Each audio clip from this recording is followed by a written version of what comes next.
എന്നിട്ട് അല്ല, സൂസന്നേടത്തെയും പോളച്ചായനും പറഞ്ഞതാ ഞാൻ പറഞ്ഞത്. അല്ലാതെ ഇവിടുത്തെ കാര്യങ്ങളിൽ ഞാൻ ഇടപെട്ടതല്ല. അല്ലല്ല, നീ ഇടപെടണം. അച്ഛന്റെ ഒരു ഇത് നിനക്കുണ്ടല്ലോ. സോഷ്യൽ ഇഷ്യൂസ് ഒക്കെ പരിഹരിക്കുന്ന ആളല്ലേ. ഇച്ചായൻ എന്താ ഇങ്ങനെയൊക്കെ പറയുന്നേ?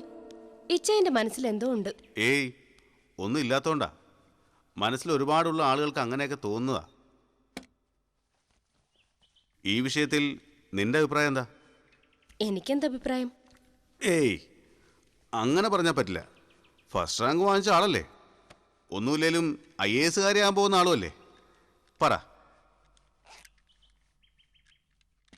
പോളച്ചായനും സൂസന്നേടത്തെയും പറയുന്നതിൽ കാര്യമുണ്ടെന്നാണ് എനിക്ക് തോന്നുന്നത്. സബ്സ്റ്റാൻഡേർഡ് ആയിട്ടാ പെരുമാറ്റം. സബ്സ്റ്റാൻഡേർഡോ? അതിപ്പോ ആനപ്പുറത്ത് അത്ര ഉയരത്തിലിരിക്കുന്നവരുടെ കൾച്ചറൊന്നും ശവപ്പെട്ടി ഉണ്ടാക്കി വിൽക്കുന്നവർക്ക് ഉണ്ടാവത്തില്ലല്ലോ.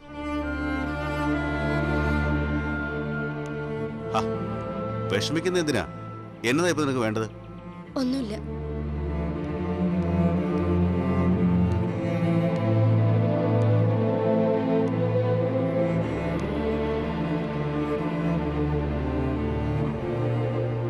ഇപ്പോഴെന്താ? കോടക്കറിയെ മക്കളെയും തറവാട്ടിന്ന് ഇറക്കി വിടണം, അതല്ലേ ആവശ്യം? എനിക്കല്ല, ഇച്ചായനോട് പറയാൻ പറഞ്ഞു, അത്രേ ഉള്ളൂ. ഓ, വൈഫിന്റെ സ്വാതന്ത്ര്യം. വൈഫ് പറഞ്ഞാൽ പിന്നെ ഡേവിച്ചൻ ചാടി ഇറങ്ങുമല്ലോ. ഒരു കോന്തനല്ലേ, കോന്തൻ. ഹലോ വൈഫ്, എത്ര രഹസ്യമായിട്ട് ഒരാൾ എന്ത് ചെയ്താലും അതിനൊരു തിരിച്ചടി വരും, ഇന്നല്ലെങ്കിൽ നാളെ. മനസ്സിലായോ? ഇല്ല, ഇച്ചായനത് എന്ത് സെൻസിലാ പറയുന്നത് എനിക്ക് മനസ്സിലാവുന്നില്ല. ഒന്നുമില്ലെന്നേ. അപ്പൻ രഹസ്യമായി ചെയ്ത കാര്യങ്ങൾ അപ്പന്റെ തലയിൽ തന്നെ ശവപ്പെട്ടിയായി കിടക്കുന്നു. അതങ്ങനെ തന്നെ കിടക്കട്ടെ. അല്ല, ഇനി ആ 2 സ്ത്രീകളെ ഇവിടെ നിന്ന് ഇറക്കി വിട്ടേ പറ്റുമെന്നാണെങ്കിൽ സ്ത്രീകളൊക്കെ ഇൻഫ്ലുവൻസ് ചെയ്യാവുന്ന വേറെ ആളുണ്ടല്ലോ, നിയമം അറിയാവുന്ന ആളെ. നമ്മുടെ രാജൻ ജോർജ്. എന്നാ ഞാൻ ഇറങ്ങട്ടെ.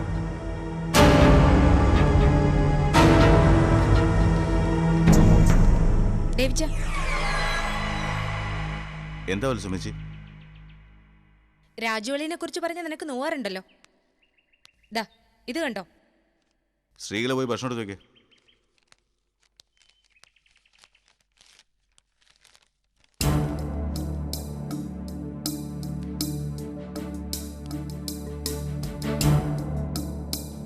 കണ്ടോടാ, മലയിക്കുന്ന് വരെ കുളം തോണ്ടണമെന്ന് അയാളുടെ ഉദ്ദേശം.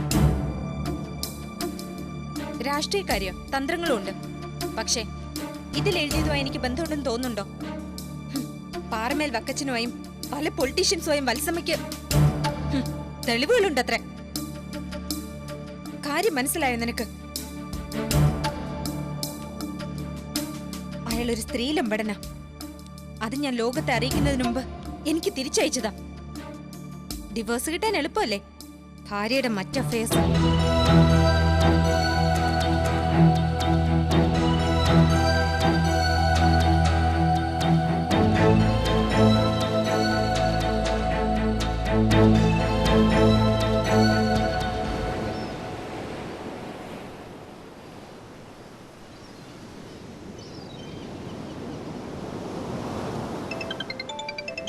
സാർ. ആരെ? മിനിസ്റ്ററാ. സാർ, 1 മണിക്കൂർ കഴിഞ്ഞ് വിളിക്കൂ. Okay sir, thank you sir.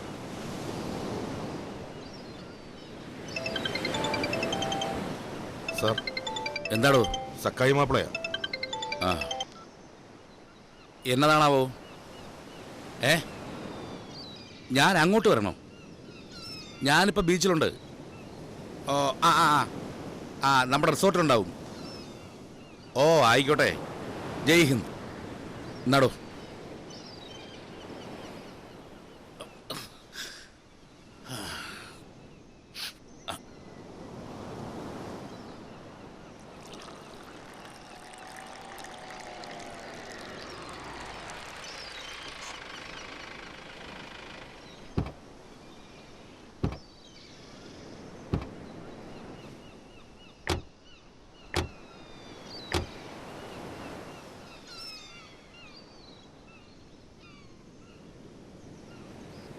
വാ.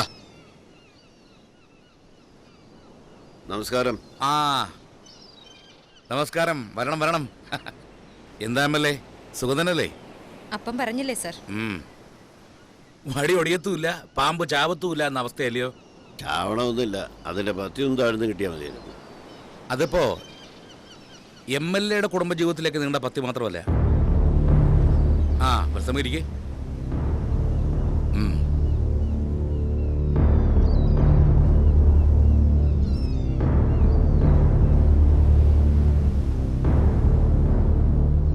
മുഖ്യന്റെ ഓഫീസിൽ വെച്ച് കിട്ടിയ ഇൻഫർമേഷനാ സക്കായി. മൂന്നാറിൽ പറന്ന യന്ത്രപക്ഷികൾ വയനാട്ടിലേക്കും. എൻ്റെ കർത്താവേ, വല്ലതും വന്നാൽ കർത്താവെന്ന് വിളിച്ചു പോകും നമ്മൾ രണ്ടുപേരും. കേരവികസനത്തിൽ മാറി നമ്മുടെ നെഞ്ചുമാന്താനാവും വരുമെന്ന സൂചന. രാജൻ ജോർജ് അതിനൊരു തടയിടണമെന്ന് കരുതിയിരിക്കുകയായിരുന്നു ഞാൻ. നമ്മുടെ 10-20 അല്ല, 100 കണക്കിന് ഏക്കർ ഭൂമിയാ. മത്സമേ, അവളെ വിളിക്കണ്ട. ഒരു പരീക്ഷകൾക്കും അറിയില്ല നമ്മൾ തമ്മിലുള്ള കാര്യങ്ങൾ. പിന്നെ അതിനായിരിക്കും അവറ്റകൾ കടിപിടി കൂടുന്നത്. അതിനല്ല സക്കായി. വത്സമേ വാ.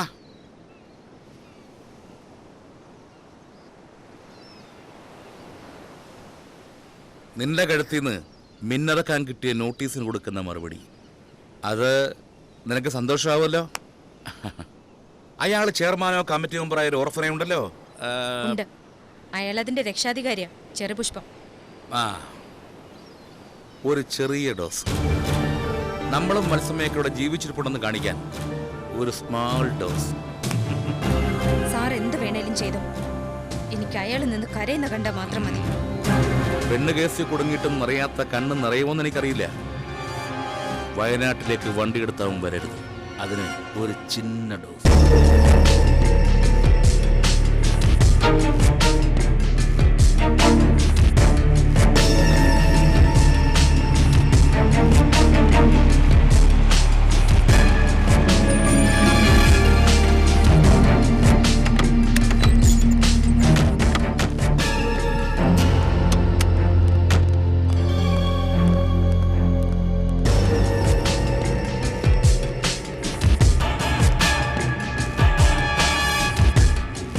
We are from Vigilance. ആ ഫയൽസ് ഒക്കെ എടുക്കണം. എന്താ സർ? Come on search. എന്താണ് സർ പ്രശ്നം? ആരൊക്കെയാണ് ഈ സ്ഥാപനം നടത്തുന്നത്? ഇതൊരു ട്രസ്റ്റാണ് സർ. ആരാണ് ട്രസ്റ്റിലുള്ളത്? പേട്രൺ രാജൻ ജോർജ് IAS ആണ് സർ. അതൊരു മറ. അനാഥ കുട്ടികളുടെ പേരും പറഞ്ഞ് സാമ്പത്തിക തട്ടിപ്പും റിയൽ എസ്റ്റേറ്റും. അല്ല സർ, തെരുവിൽ കഴിയുന്ന അനാഥ കുട്ടികൾക്കൊരു ജീവിതം, അത്രേ ഇതിന് പിന്നെ ലക്ഷ്യമുള്ളൂ സർ. പിന്നെ ഡൊണേഷൻ വാങ്ങിക്കാറുണ്ട്. സമൂഹത്തിലെ മാന്യന്മാരായ പലരും സഹായിക്കാറുണ്ട്. മാന്യന്മാരുടെ ലക്ഷ്യമൊക്കെ അറിയാം. എല്ലാ റെക്കോർഡ്സിനെയും ഡീറ്റെയിൽസ് വേണം.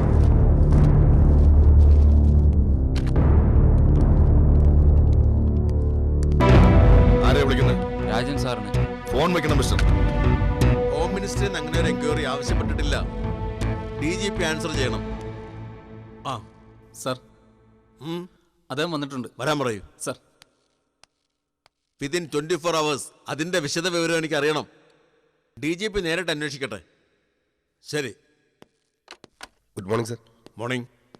രാജനിരിക്കെ. Thank you sir. സർ, ഞാനൊരു വേണ്ട, തൻ്റെ എക്സ്പ്ലനേഷൻ ഒന്നും വേണ്ട. എനിക്കറിയാം തന്നെ വയനാട് മിഷൻ ഏൽപ്പിക്കുന്നു എന്ന് ലീക്കൗട്ടായി. അത് തടയാനുള്ള പ്ലേയാ. ആയിരിക്കും സർ. എന്തായാലും അതിൽ ഉൾപ്പെട്ടവർക്കറിയാലോ. ഇത് പേഴ്സണൽ റിവെഞ്ചാണ്, അന്നത്തെ ട്രാപ്പ് പോലെ. രാജനെതിരെ നിസ്സാരമായി കാണണ്ട. മീഡിയ ആണല്ലോ ഇപ്പോൾ നാട് ഭരിക്കുന്നത്. താനെന്ന് പ്രതികരിക്ക്. തൻ്റെ എക്സ്പ്ലനേഷൻ ഒന്ന് കൊടുത്തേക്ക്. എന്തായാലും മിനിസ്ട്രിയുടെ ഭാഗത്തുനിന്ന് തനിക്കെതിരെ ഒരു മൂവ്മെന്റ് ഉണ്ടാവില്ല. അത് ഞാൻ വാക്കുവരുന്നു. Thank you sir. ഏതെങ്കിലും ഔദ്യോഗിക പദവിയിൽ ഞാൻ ഇരിക്കുന്നിടത്തോളം ഇത് തുടർന്നുകൊണ്ടേയിരിക്കും സർ. അത് അനുവദിക്കരുത്. ഇങ്ങനെ തോറ്റോടാൻ തുടങ്ങിയ തെരുവ് പട്ടികളുടെ സ്വഭാവമാണ് ഇത്ര ആൾക്കാർക്ക്. വഴി നടക്കുന്നവനെ ഓടിക്കാൻ നോക്കും, ഓടുന്നവൻ ഓടിക്കൊണ്ടേയിരിക്കും. എന്നാൽ കല്ലെടുത്തൊന്ന് വീശി നോക്ക്, വരണ്ടോടും. എന്തായാലും ഹോം മിനിസ്റ്റർ ഇത് ഫോളോ അപ്പ് ചെയ്യില്ല. അതുപോലെ പിന്നെ മീഡിയയിലൂടെ വന്ന നാണക്കേട്, അതിന് നേരത്തെ ഞാൻ പറഞ്ഞ കല്ലെടുത്തിട്ട് ഏറ് കൊടുത്ത് നോക്കണോ? ആ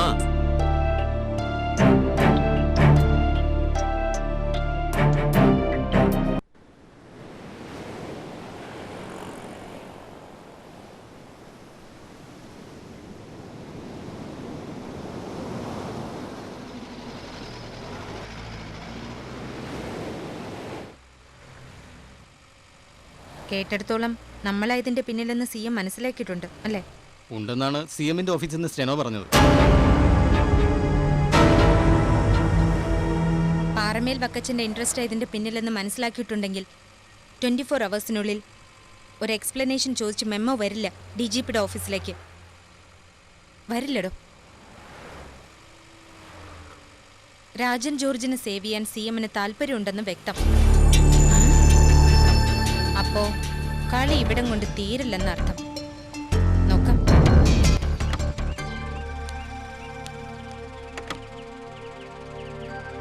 ശരി മാഡം.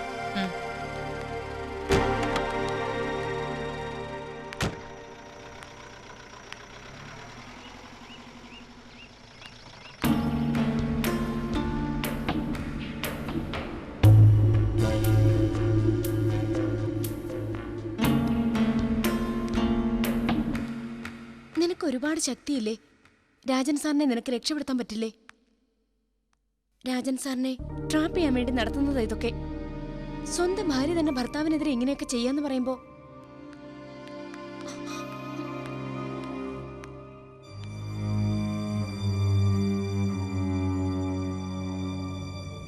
അപ്പോ പെൺവാണിപ്പം മാത്രമല്ല, ഒരുപാട് അഴിമതി കഥകൾ ചികഞ്ഞെടുക്കാനുണ്ട് നിന്റെ രാജൻ സാറിന്റെ, അല്ലേ?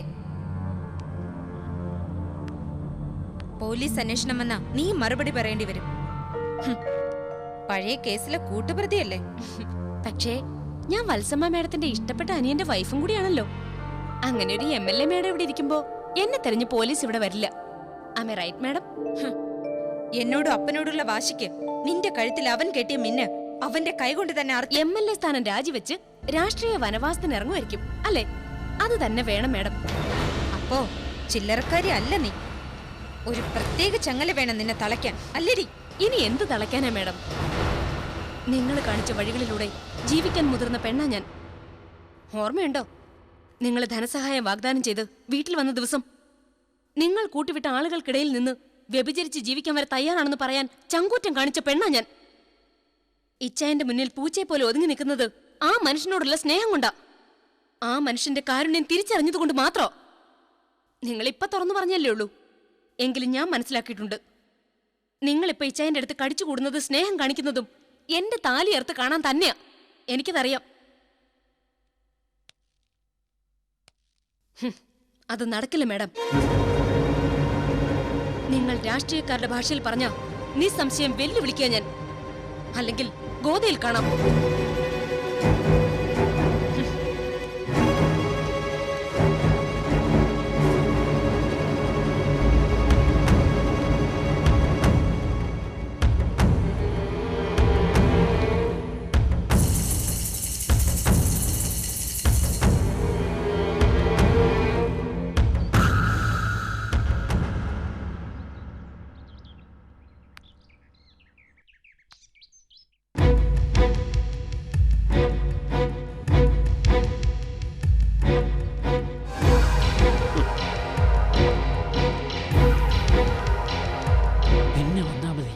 സംസാരിക്കണ്ട, ഇരിപ്പ് കണ്ടാൽ അറിഞ്ഞോടി. അതിപ്പോ CM ഇത്രയ്ക്ക് സപ്പോർട്ട് ചെയ്യുന്ന ആരെങ്കിലും വിചാരിച്ചോ? ചുക്കിനും ചുണ്ണാമ്പിനും കൊള്ളാത്ത പോലീസാ വത്സമ്മയുടെ കയ്യിലുള്ളതെന്നാ സക്കായി മാപ്പിളയുടെ പരാതി. അപ്പാ ഞാനല്ലല്ലോ. വക്കച്ച സാറ് പറഞ്ഞിട്ട് പോലും നടക്കാത്തത്. അതിന് മുകളിലൊരു ഫോഴ്സ് വന്നാൽ ഞാൻ ഒരു രാജ്യം എഴുതണം. വക്കച്ചന്റെ പാർട്ടി ഘടകകക്ഷികളെ അവസാനിപ്പിക്കാൻ പോവാന്ന്. ഒരു കൂട്ടരാജിയെ. നീയും നിന്നെപ്പോലുള്ള കുട്ടിപ്പരുന്തുകളും പറക്കുന്ന അന്തരീക്ഷമല്ല. അതിനും മുകളിൽ വട്ടമിടുന്ന ഒരുപാട് വലിയ പരുന്തുകളുണ്ട്. രാജിവെക്കാൻ തയ്യാറാണോ? വക്കച്ച സാറ് പറഞ്ഞ ഞാൻ എന്നാ അത് മതി. കൊച്ചാവുസേപ്പിന്റെ ചെറുക്കന്റെ കളികൾ തീർക്കാൻ ഞങ്ങൾക്കറിയാം. MLA കൂടുതൽ പാടുപെടണ്ട.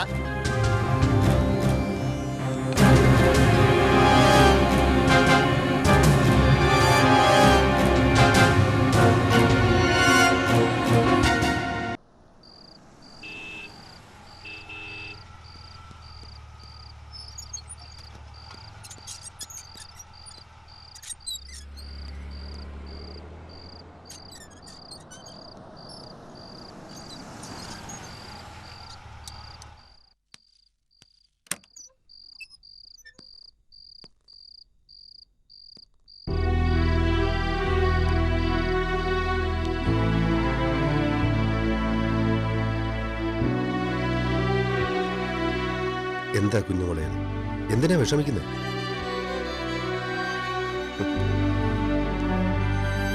മനുഷ്യന്റെ ജീവിതം അങ്ങനെയൊക്കെയാണ്, വെറുതെ സങ്കീർണമാവും. ആ നിമിഷം കഴിയുമ്പോൾ എന്തിനായിരുന്നു ഇതൊക്കെയെന്ന് തോന്നും. നിന്റെ ജീവിതവും നമ്മുടെ ബന്ധമൊക്കെ അങ്ങനെ ആയിരുന്നില്ല. എന്തിനു വേണ്ടിയായിരുന്നു നിന്നെ തഴഞ്ഞത്? അന്നത്തെ അപ്പന്റെ വിഷമങ്ങൾ, പെങ്ങന്മാരുടെ ജീവിതം. എന്നിട്ടെന്തായി? വീണ്ടും നമ്മൾ അതേ കളത്തിൽ, സങ്കീർണതയോടെ വീണ്ടും വീണ്ടും ഫേസ് ചെയ്തല്ലേ പറ്റൂ.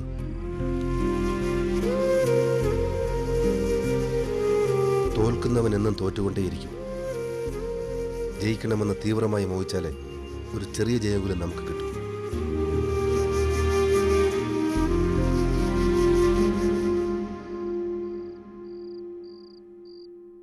ജയിക്കണ്ടേ കുഞ്ഞോളെ നമുക്ക്?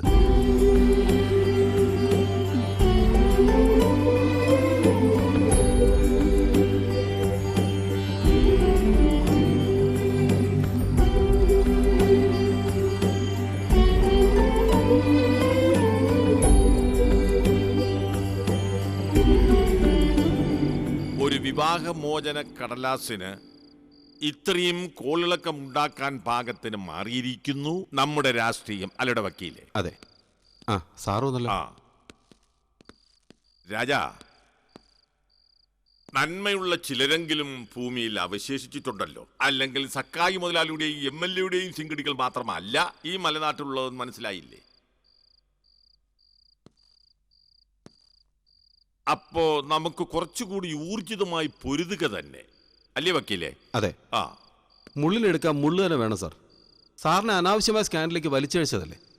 മകളുടെ പ്രായമുള്ള ഒരു പെൺകുട്ടിയുമായി സാറിന് ഇത്ര ചീപ്പായി ഹസ്ബൻഡോട് ബിഹേവ് ചെയ്യുന്നൊരു വൈഫിന്, അല്ലെങ്കിൽ പൊളിറ്റിക്കൽ കോൺസ്പിറസിക്ക് അതേ റൂട്ടിൽ തന്നെ അതിനെ ട്രാക്ക് ഔട്ട് ചെയ്യണം. മാത്രമല്ല നമുക്ക് വേണ്ട ഡൈവേഴ്സ് ആണല്ലോ, എക്സ്ട്രാ മെറിറ്റൽ അഫയേഴ്സ്, അതുതന്നെയാണെന്നല്ലേ ആരോപണം.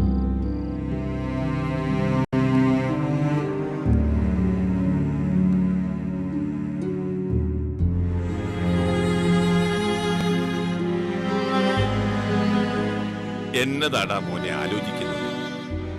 നിന്റെ മനസ്സിൽ ഇപ്പോഴും മിന്നു കിട്ടിയ പെണ്ണെന്ന വേദനയുണ്ടല്ലേ?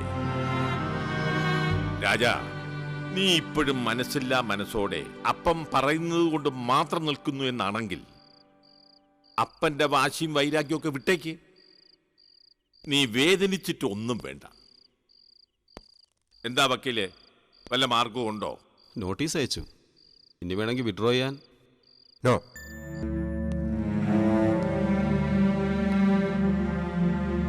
ഡോളിയുടെ മുഖം ഓർക്കുമ്പോഴുള്ള നിസ്സംഗത മാത്രമേ ഉണ്ടായിരുന്നു. ഇത് ഡിവോഴ്സ് പെറ്റീഷൻ കൊണ്ട് മാത്രം ഉണ്ടായ ഇഷ്യൂ അല്ലപ്പ. ഞാൻ പറഞ്ഞില്ലേ, വയനാട്ടിലെ ഭൂമി കയറ്റക്കാർക്കെതിരെയുള്ള നടപടിക്ക് CM-ന്റെ ദൂതനായി ഞാൻ കാണുമെന്ന് ഉറപ്പായതിന്റെ പ്രശ്നങ്ങളാ. അതൊക്കെ ആ വഴിക്ക് പൊക്കോളും. നമ്മുടെ ടാർഗറ്റ് വത്സമ്മ മലയക്കുന്നിൽ തന്നെയാണ്. ഇത്രയൊക്കെ ചെയ്യാൻ കഴിയുന്ന ഒരു പെണ്ണിനെ വീട്ടിൽ അടക്കി നിർത്താൻ കഴിയില്ല. പക്ഷേ സൊസൈറ്റിക്കുള്ളിൽ ശത്രുവായി നിന്ന് പോരാടുമ്പോൾ ഒന്നും നോക്കേണ്ട കാര്യമില്ല നമുക്ക്. അഡ്വക്കേറ്റ് പറഞ്ഞതുപോലെ മുള്ളിനെ മുള്ളുകൊണ്ട് തന്നെ എടുക്കണം.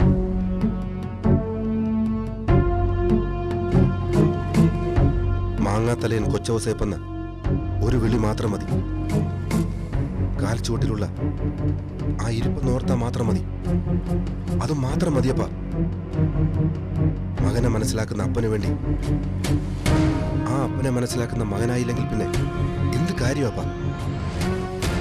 Mister Philip Thampi, case proceed ചെയ്യണം. താങ്കൾ പറഞ്ഞതുപോലെ ലക്ഷ്യം മാത്രമേ ഉള്ളൂ. ട്രാവൽ ഏത് റൂട്ടിലൂടെയാവാം, ഏതൊക്കെ അഗളി റെഡിക്കുലസ് റൂട്ടിലൂടെയും